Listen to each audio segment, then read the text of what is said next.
Don't forget to subscribe to the channel and hit the like button. Before diving in, have you ever been intrigued by a horror movie but ended up feeling disappointed after the hype? That was my experience with Nicolas Cage's Longlegs um, after the movie's debut last year. Uh, its marketing had everyone buzzing, but the film itself told a different story.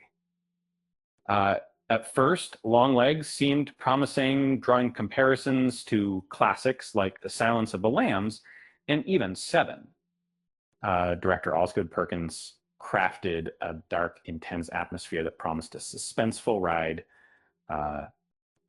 Nicolas Cage's role was heavily promoted, making it clear he was the film's centerpiece.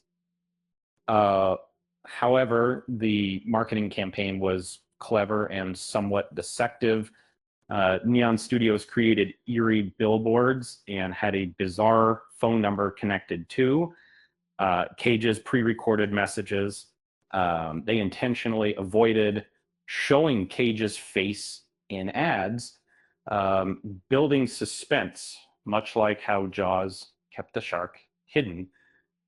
Um, the strategy worked.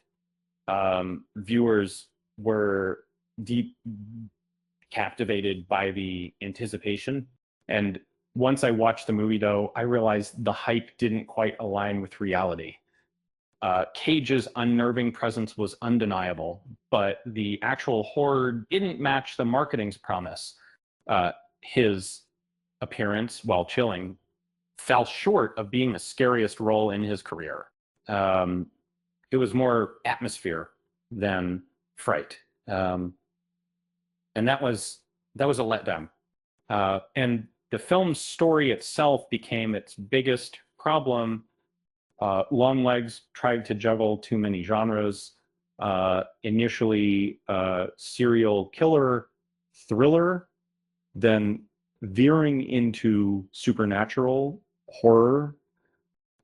This confusing shift diluted the plot.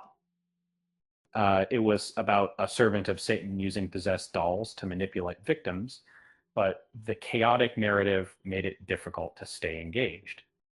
Meanwhile, Agent Lee Harker, played by Micah Monroe, also unearths her past, which adds layers, but detracts from the core horror.